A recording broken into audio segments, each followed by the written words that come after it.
Students, let's continue with the chapter of differentiation. Today we will discuss what is higher order differentiation, and then we will move to partial differentiation. Okay, and we will try to do some sums relating to differentiation.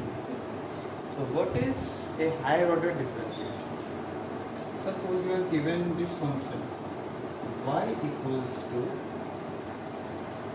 x to the power 4 plus 2x cube minus 3x square plus 7x plus 15. Now you are given this equation, okay, or this you are given this function. Now the first order derivative will be derived when you differentiate this function with respect to x. Okay, when you first differentiate this function with respect to x, you will get the first order differentiation. That is, differentiating with respect to x, you will get dy by dx equals to x. Now what will you use over here? You will use the power rule. By dx x to the power 4 plus, here we have a constant, we will keep it aside and then apply differentiation to this x cube minus, again we will keep the constant aside, d by dx x square plus, again constant aside, d by dx x, and d by dx we have only a constant, so we will try to differentiate constant with respect to x. Okay, now over here we are trying to differentiate a function which is in form of a power, which has a power, so we will use the power rule over here. So it will be something like 4x 4 minus 1. Okay, that is, it will be 4x to the power cube. Okay, plus we have 2 over here and we have x cube. Again power rule will be applicable, so we will write 3x square, okay, minus 3 2x, okay, since it was x square, if we use the power rule it will be 2x plus 7, and dx by dx is equals to 1, so it will be 7, and differentiating a constant with respect to a variable will be 0, so this term will get disappeared into 1 plus 0, so you will have this term after differentiating the function with respect to x, which is 6x square minus 6x plus 7, and this is derived by differentiating y with respect to x for one time. So this is first order derivative. First order derivative. Now if you differentiate this already differentiated function again with respect to x, you will get second order. Now in order to get the second order derivative, you will differentiate this this function dy by dx with respect to x again. Okay, so you will get dy by dx 4x cube plus d by dx 6x square plus minus d by dx 6x plus d by dx 7.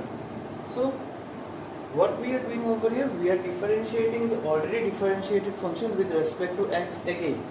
So we will get here d square y by dx square.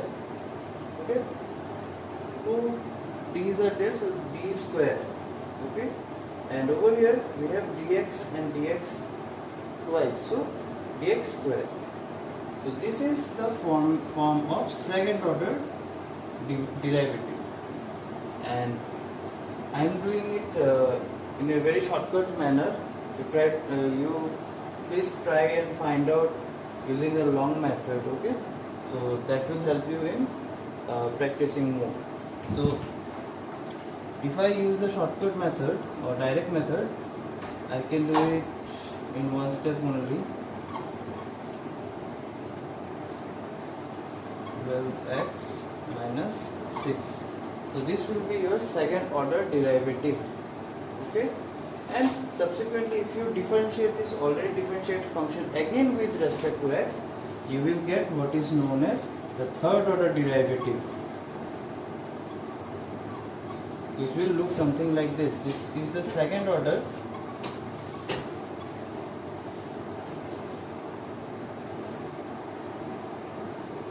Now from second order derivative, if you differentiate it with respect to x again, you will get the third order derivative, which will look something like this.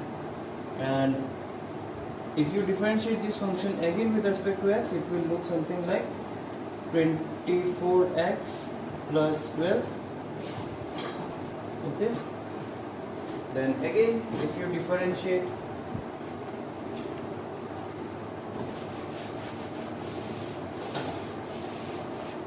okay, this is the third order derivative, third order. Now if you differentiate the third order derivative with respect to x again, what it will look like? It will look something like this, dx, and we will end up having only 24. And in the fifth order derivative, the function will turn out to be 0. Okay, so differentiating again and again increases the order of differentiation. This is the third order derivative. Then after differentiating the third order with respect to x again, we end up having only 24, and then if we go on differentiating this constant with respect to x, we will get 0. So you might be asked by giving a function, say this function will be given to you and you will be asked find out the order of the derivative at which this function becomes equals to 0. So you have to go on differentiating the function again and again until it reaches 0. The moment it reaches 0, the order of differentiation will be done. Okay, that will be the highest order differentiation of that function. So for this function, the highest order differentiation is 5, fifth order. Okay, so I guess this is clear to you. It's pretty simple. Just go on differentiating the function again and again with respect to x. You will get the different orders of the function. Okay, now let us start discussing the concept of partial differentiation, and before that we first have to discuss the same function again in a bit different manner. Now over here we have two variables, one is y and one is x. Okay, so here y is the dependent variable and x is the independent variable. So this function can be termed as one independent variable function. Okay, so here only we have x on the RHS side. So whenever we try to differentiate, we can differentiate the function with respect to x only. We can differentiate the entire function with respect to x because there are no other variable. However, the function can look something like this too, x4 plus y to the power 4. Okay, now this is a case of two variable, or you can call it a multivariable function. In this function we can say that the value of z not only depends upon x but also depends upon y. So here we have two independent variables. Okay, so if we try to differentiate z with x only, then we will be able to differentiate this term.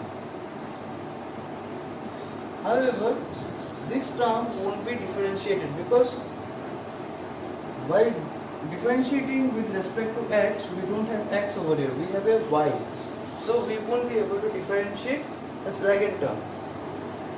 So we will have some problem if there is two variables.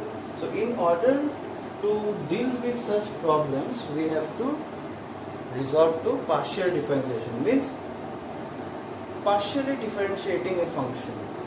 Okay, partially means differentiating the function half and half, half by half. Okay, so in the first function we don't see any problem, because on the RHS side we have only one variable and we can differentiate the entire function with respect to the single variable, that is the single independent variable, and over here it is x. So over here the single independent variable is x and we can differentiate the entire function with respect to x, whereas in the second function we have two independent variables, x and y, and we cannot differentiate the entire function, or we cannot differentiate z only with respect to x, but we also have to differentiate z with respect to y also. Okay, so in case of partial differentiation we have to differentiate the function two times. And let us start the process of partial differentiation. Suppose you are given this function z equals to x square plus y square minus 3xy plus 5x plus 5xy square plus 2y minus 7x plus 10. Pretty big equation, no? Now we have three variables, one dependent variable and two independent variables, and we are asked to differentiate the dependent variable, that is z, with respect to x first. Okay, we will differentiate z with respect to x first. So we cannot totally differentiate it, so we can't use the sign d right now. While doing a partial differentiation we have to use the sign del, so it will be del z by del x. Now this del implies partial differentiation. Okay, whenever you see this sign del, you have to identify that it is a case of partial differentiation. However, in the earlier cases we were using this sign dz by dx, we were using a d, which implies a total differentiation. However, here we cannot differentiate the function totally because we have two different variables.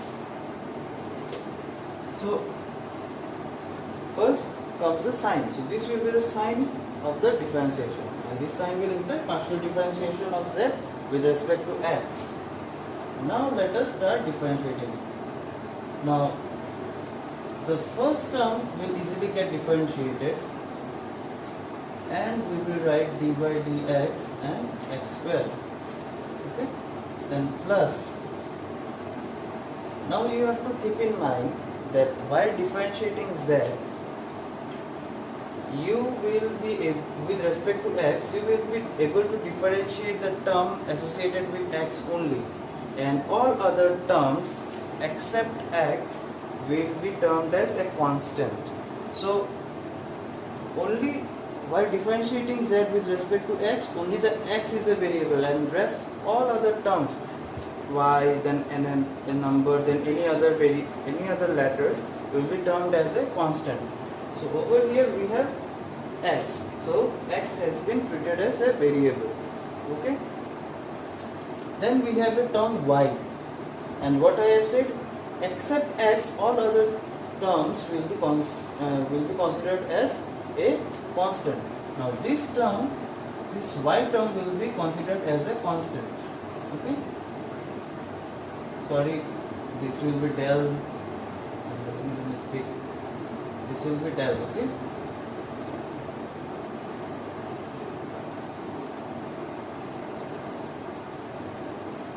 now what does this imply? you are trying to differentiate y with respect to x, and both y and x are different from each other. Okay, they are two different variables. Okay, so you cannot differentiate y with respect to x. Okay, however you can differentiate x with respect to x, you can do that. Then in the next term we have 3xy. Now 3 already is a constant. Okay, and then I have said that if you find a term relating to x and y, you will consider x as a variable and y as a constant.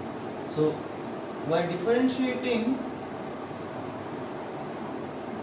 this term, we have two constants. Okay, 3 and y are the constants. Sorry, so 3 and y are the constants, so I have kept them outside and I will differentiate x only. Okay, then I will move to the next term. Here I am again differentiating the term with respect to x. So for me 5 and y square are constant. I will write them aside and differentiate. Sorry, it will be del. I am making the mistake again and again.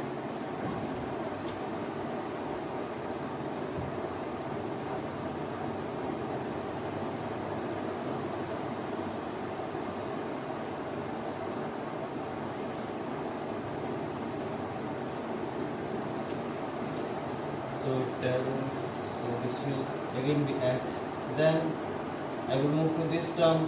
Now in this term we don't have any x term over here.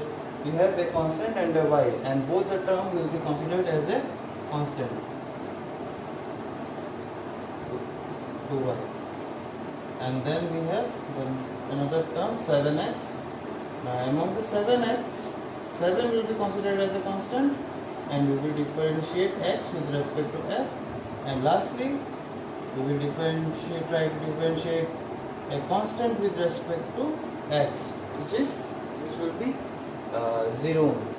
So now we have arranged the equation, or we have applied differentiation, and basically we have applied partial differentiation, and now we will try to derive the answers. Now this can be differentiated with respect to x. Xy can easily be differentiated with respect to x, and it will give us 2x. Plus, you cannot differentiate y with respect to x, so this will give you 0. Minus 3y is your constant, has been kept out. Alright. You can differentiate x with respect to x, it will give you 1. Plus 5y square. You can differentiate x with respect to x, it will give you 1 again, plus 2y. For you cannot differentiate 2 as well as y with respect to x. For you 2 and y both are constant, so this term will end up being a 0. Then you have 7x. So 7 will stay over here, and you can differentiate x with respect to x, you will get 1. And lastly, you cannot differentiate a constant with respect to x, so it will be 0. So you are having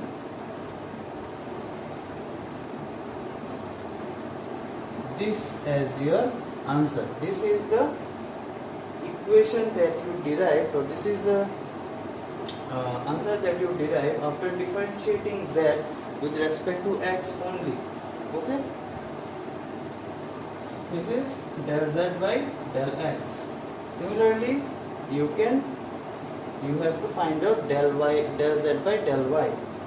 Now in the second step, differentiating z with respect to y. So now you are trying to differentiate z with respect to y.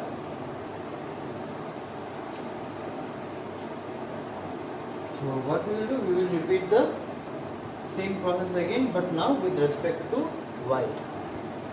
Del z by del y equals to, can you differentiate this function with respect to y? No, because this function does not have, or this term does not have any y function.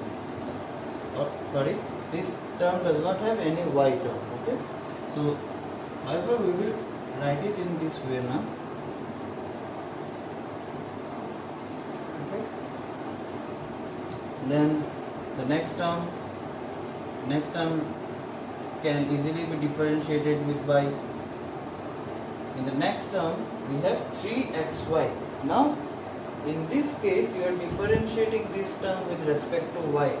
So except y, all other terms will be constant. So over here 3 and x will be constant. So write 3 and x outside and differentiate y with respect to y. Okay, differentiate this term with respect to y. Again mistake. Done. Be very careful, don't make this foolish mistake like me, okay? While doing partial differentiation, you always have to use del. If you use d, your marks will be deducted. Then we will move to the next term, that is 5xy square. Now you are again doing this or differentiating this term with respect to y, and except y, all other term will be kept constant. So 5x will be kept constant and del y, and over here we have y square. Lastly, del in this term 2y, 2 will be considered as a constant because it's a constant, and we will differentiate y with respect to y. In the second last term we will differentiate this entire term with respect to with respect to y, and lastly we will differentiate this constant with respect to y. So what will be the answer of this? You cannot differentiate x with respect to y, so it will turn out to be 0. You can easily differentiate y square with respect to y, it will be 2y. Okay, and in the next term it will be 3x. Differentiating y with respect to y will give you 1 plus 5x, and differentiating y square with y will give you 2y. Then differentiating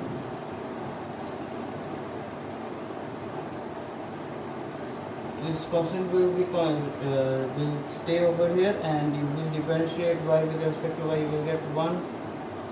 Lastly, you cannot differentiate any term over here because one is a constant and other one is x, which is again a constant in this case, so it will be 0, and the last term will also be 0. So your answer is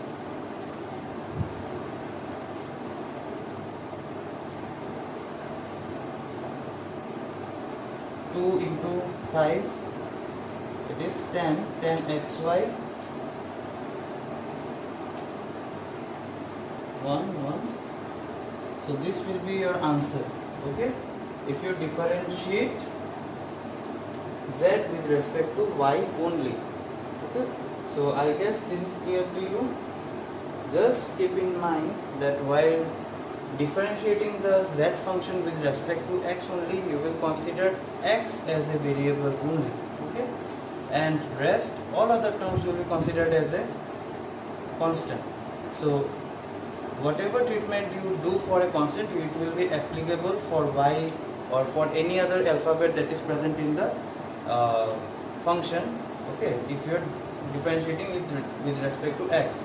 Similarly, while differentiating the function with respect to y, any other alphabet, that is x or x or s or t, any variable or will be considered as a constant.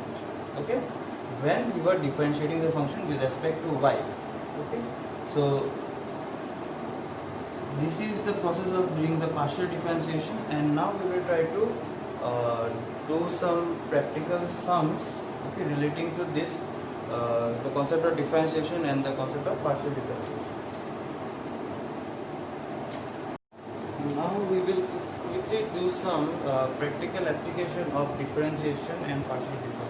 Okay, and the first application would be to find out the elasticity of demand or the price elasticity of demand using differentiation.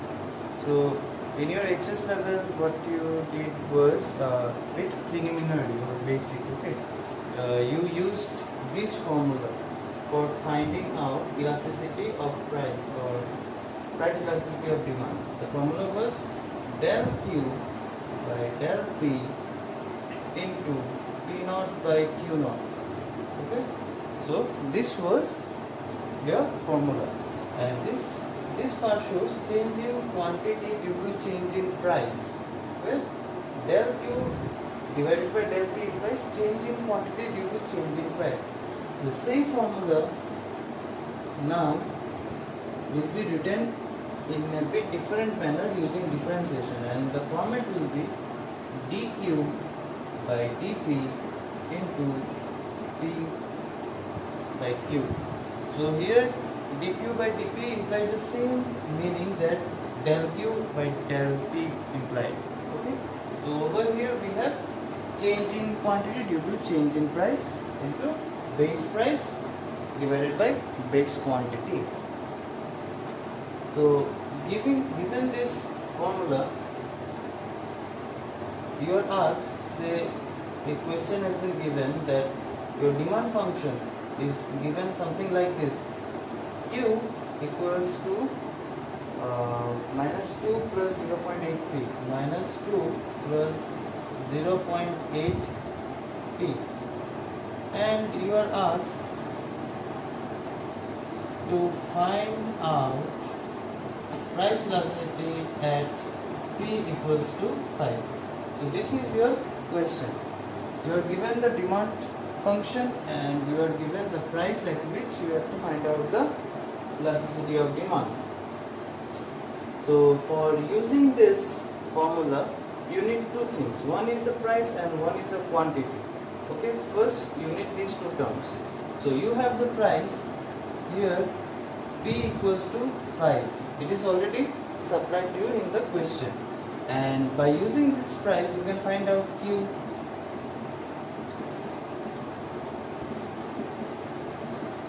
Minus 2 plus 0.85 would be 4. Okay, so price would be quantity would be 2. Okay, and you have found out this term. Now you will have to find out this term dq by dp. So you have the demand function. According to question, q equals to minus 2 plus 0.8p. So this is the demand function that has been supplied to you. Now for finding out this term, just differentiate with respect to p. Differentiate this entire function with respect to p. It will look like dq by dp equals to d minus 2 plus 0.8 is a constant, so it will be kept out, and d dt p. So you have 0 over here. Okay, because minus 2 is a constant, so differentiating a constant with respect to a variable is 0. Okay, price is a variable. Why price is a variable? Because it can change with respect to time. Okay, it can take up various values with respect to time, with changing time. So minus 2 is a constant and p is a variable, so you cannot differentiate a constant with respect to a variable, and therefore it is 0. And over here in the next term you have 0.8, and differentiating price with respect to price will give you 1. So the answer is 0.8. Okay, so you have 0.8 as the value of dq by dp for the given function. Okay, so now you have all the three terms that are needed in the formula. Just put them in their places, you will get the answer. So in the place of dq by dp, for this question you have the value 0.8 into what is the price? Price is 5. What is the quantity? Quantity is 2. Okay, then the answer would be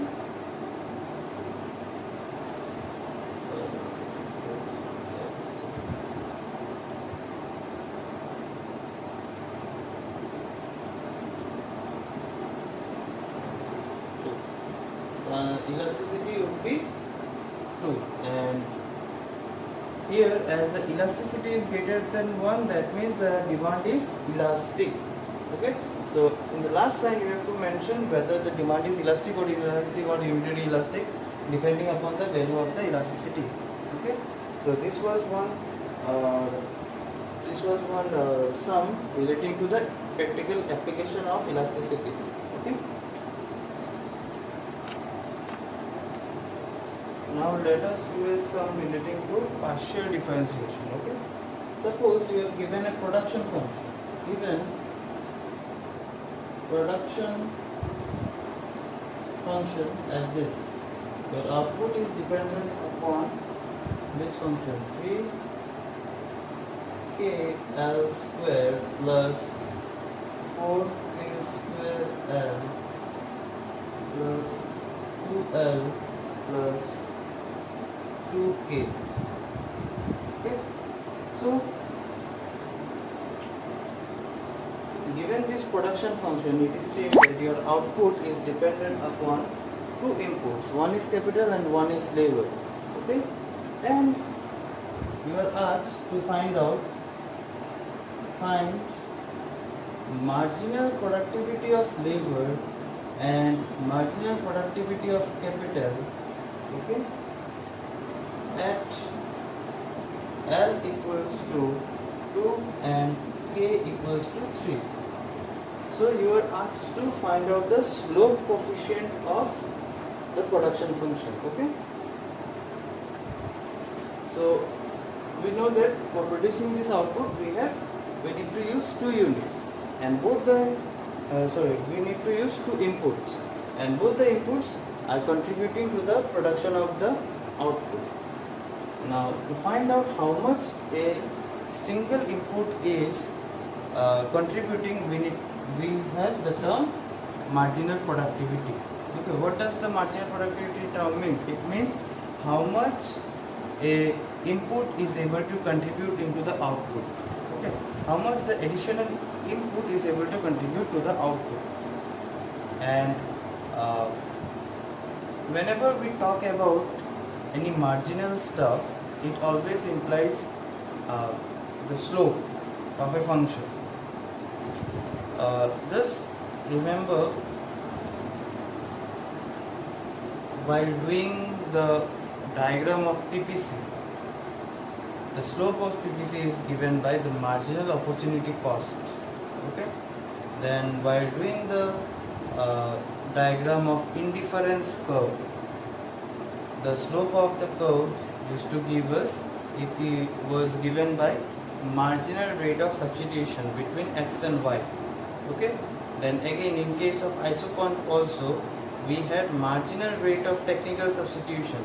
So in the case of curves, or you can consider any curve, and if you try to find out the slope of that curve, the slope will be termed as a marginal something. Okay, so the name of the slope will start with something marginal. Okay, and anything which is termed as marginal, it implies that if 1 unit of x is increased, then how much y changes. Okay, so over here also we have two inputs, two variables, k and l, and in this case we will study how much amount of L is contributing and how much amount of Y is contributing to the output. And how can we find out this? First we will differentiate partially differentiating Q with respect to L. We will get marginal productivity of labor, and this will be shown as del Q by del L. And now differentiate this entire function with respect to L only, and consider all other terms except L as constant. So in the first term we have 3k as constant, because 3 and k both are considered to be constant, and only L square will be differentiated with respect to L. In the next term we again have 4 and k square, and we will differentiate only L. Okay, then in the next term 2 will be considered as constant and del L by del L will persist. In the last term we cannot differentiate anything with respect to L because both are constant. So marginal productivity of labor would be 3k, and L square can be differentiated to get 2L. Okay, just apply power rule. L square is there, so it will be turned out as 2L plus 4k square, and differentiating L with respect to L will give you 1, 2, differentiating L with respect to L will give you 1, and the last term here we don't have any L, so both 2 and k will be considered as constant, and differentiating a constant with respect to L will give you 0. So you have this equation, or you can further simplify it to get 2, 3 to the 6 kl plus 4k square plus 2 as your marginal productivity equation.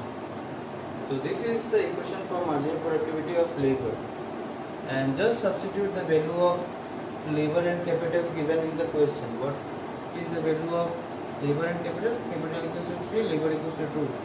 So put 3 and 2 over here, plus 4, 3 square plus 2. So you will get 3 to the 6 and 6 is 36 plus 9, 9 4 ja 36 again plus 2. 36 plus 36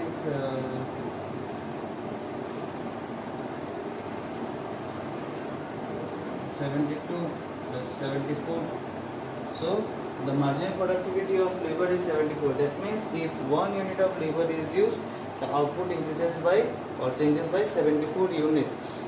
Okay, so I have shown you how to derive the marginal productivity of labor, and it is your homework to derive and show me the marginal productivity of capital. Okay, at this level of output and this level of capital. Thank you.